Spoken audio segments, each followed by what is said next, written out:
Good morning, everyone. I'm getting Instagram Live started here. Welcome, everyone, to the PT on Ice Daily Show. My name is Dr. April Dominic. I am a proud faculty member of the ICE Pelvic Division. Today's topic is part 2 in our series of the partner's role throughout pregnancy and postpartum period. In this episode, we'll review the benefits of continuous support in the labor and delivery room, as well as specific examples or ways that a partner can provide support using Gary Chapman's 5 love languages.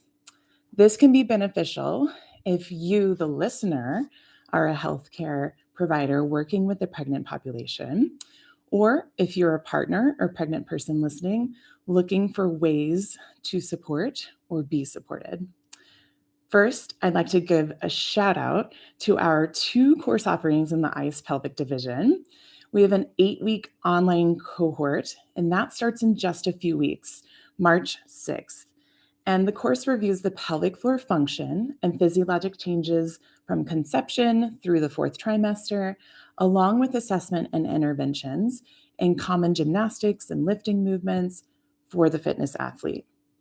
We also have a 2-day live course. The next 2 weekend offerings are March 18th and 19th in Rochester, New York, and April 22nd and 23rd in Oklahoma City. Our live course is unique in that it includes the latest and greatest research on the perinatal athlete. And it also includes a supine and standing internal pelvic floor muscle assessment. Then day 2, we bring all of those skills into the CrossFit gym to learn modifications for the pregnant and postpartum athlete so that they can maintain their functional fitness. After this episode, be sure to hop off and get on to ptonice.com. Grab your seats now before those courses sell out. So today's topic, the partner's role in the labor and delivery room. In many cultures and historically, childbirth has been a women-led practice with constant support of the mother throughout labor and delivery being of the utmost importance. With modernization of medicine came the introduction of antiseptic practice, which was fabulous because it helped in the reduction in maternal and fetal death rates. However, in the 19th and 20th centuries, there were also many other medical changes that came about, such as the introduction of instrumentation-assisted deliveries.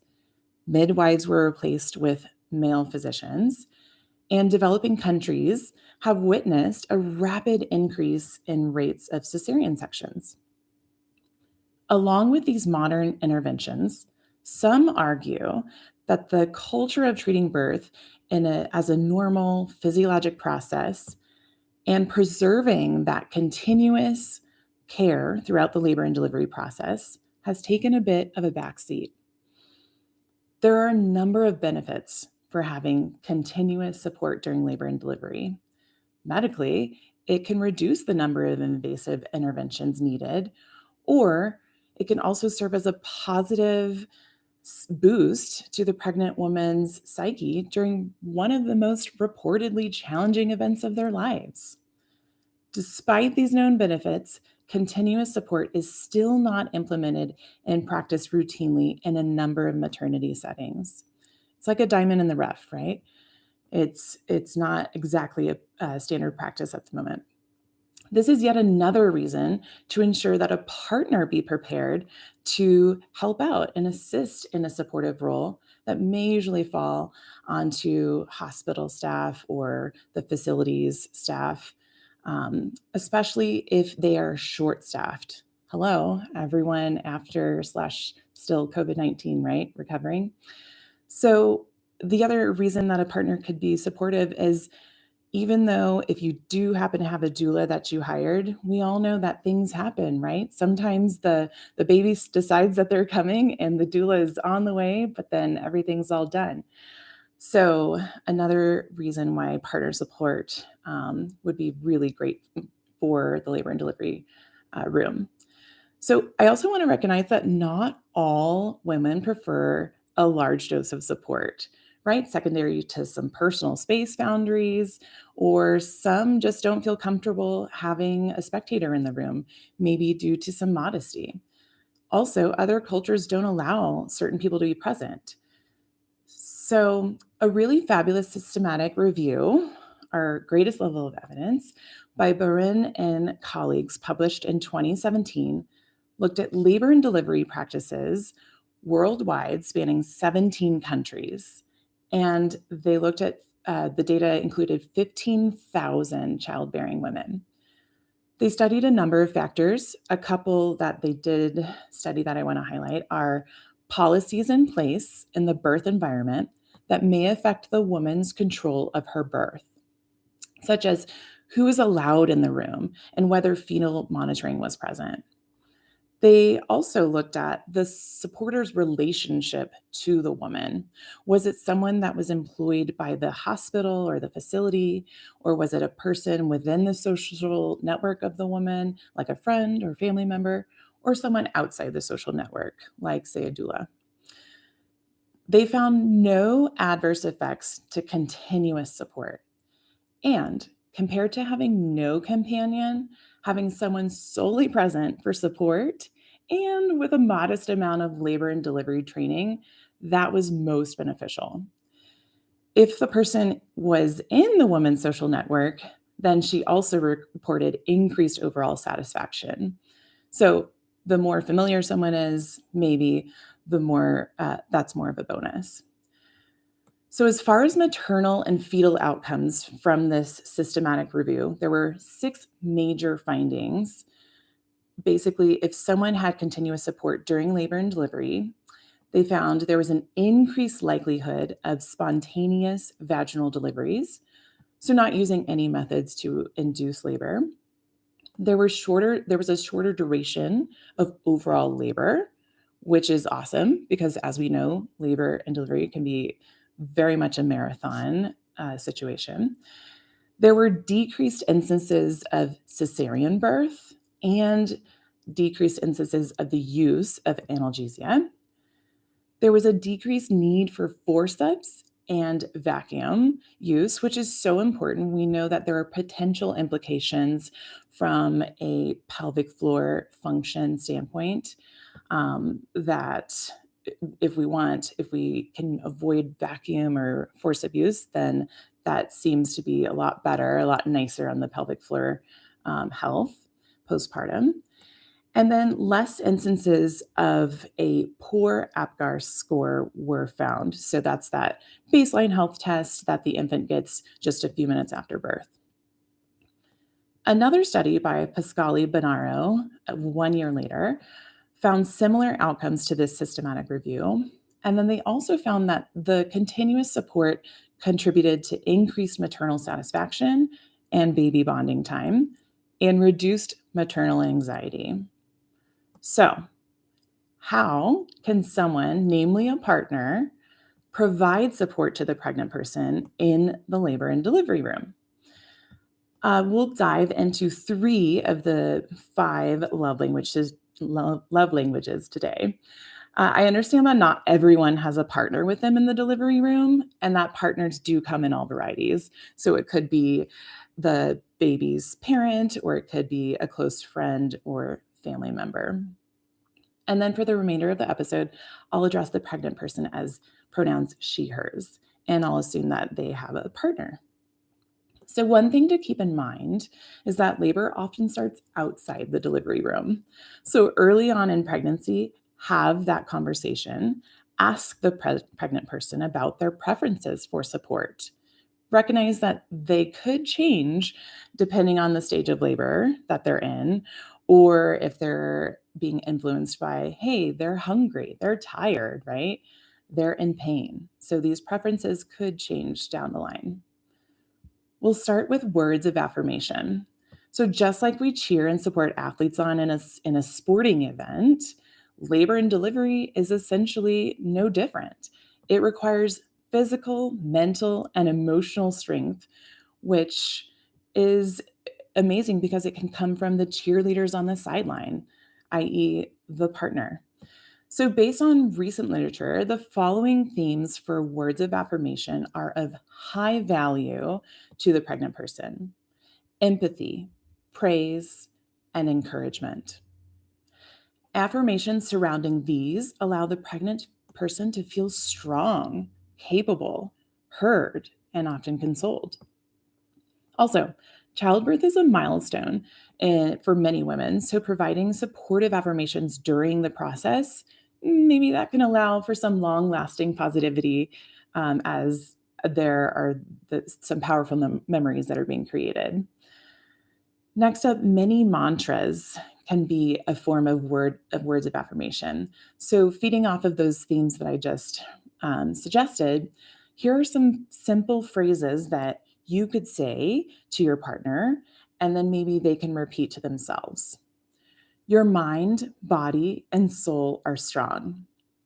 Trust yourself. Trust the baby. And how about something that speaks to admiration for what they're actually doing? I'm amazed at your efforts during that contraction. And then another piece that goes into words of affirmation is active listening. So ensure that you, as a supporter or partner, are providing relevant, adequate, and prompt responses so that she feels heard. Next up, acts of service.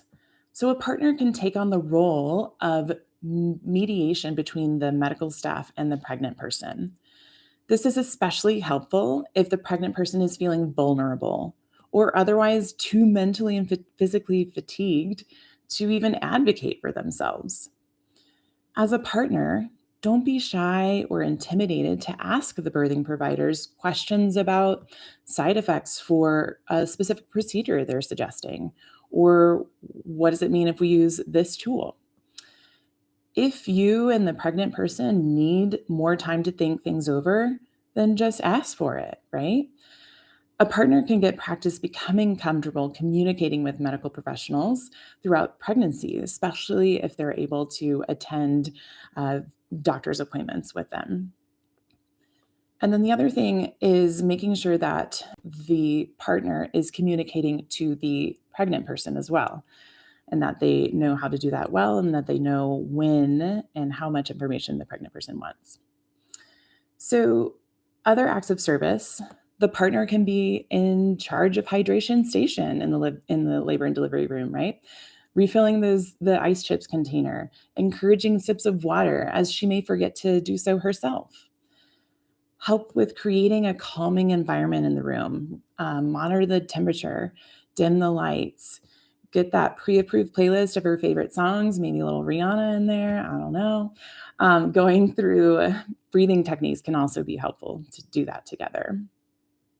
And if the person had requested some documentation of the event, like photography, maybe the partner could do that as well. Finally, physical touch.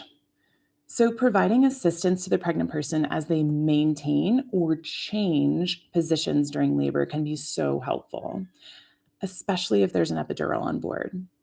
I often suggest to my clients that they practice labor and delivery positions before entering the labor and delivery room so that everyone's comfortable with supporting and touching and holding a leg. So, examples could be partner supported deep squats or in a sideline position, maybe the pregnant person needs some support of the top leg, or applying that physical counter pressure to the pelvis to ease potential pains. And then for physical touch, knowing whether or not the pregnant person even prefers touch is important. So for some people, physical touch can be overstimulating during their contractions. Um, if they do prefer touch, what kind? How much? Deep touch or light touch? Where? And then other simple gestures for physical touch are massage or dancing. Side note, dancing can be helpful for getting the baby to descend thanks to gravity. Or even hand holding can create a connection between the birthing person and non birthing partner. Lastly, a quick note on gifts. So putting together a delivery room gift basket can be helpful, like those cozy socks, the cozy robe, maybe some aromatherapy, liquid hydration packs, or even some birth affirmation cards.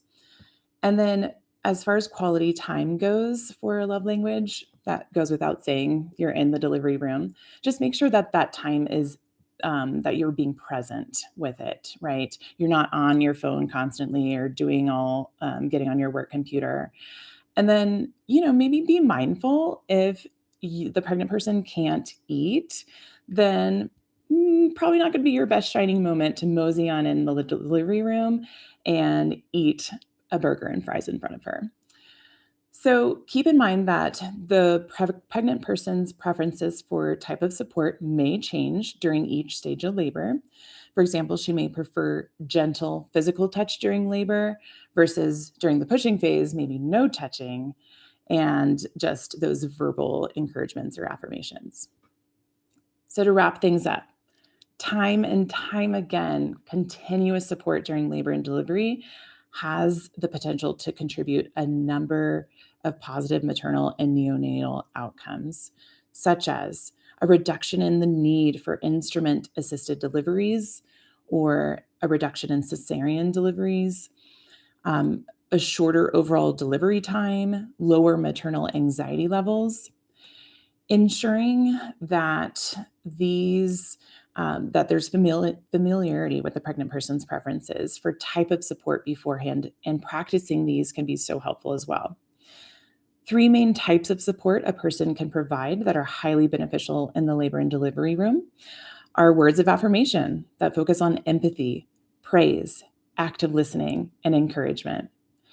Number two, acts of service. It can be as small as helping the pregnant person stay hydrated or acting as their mediator or advocator with medical professionals. And then finally, physical touch. It can be as important as helping to reduce labor pains or just simply put the pregnant person at ease. Thank y'all so much for listening, and stay tuned for the final episode in this series, the partner's role during the postpartum phase. I'd love to hear how you provided or received support during the labor and delivery room. Thank y'all so much. Happy Monday.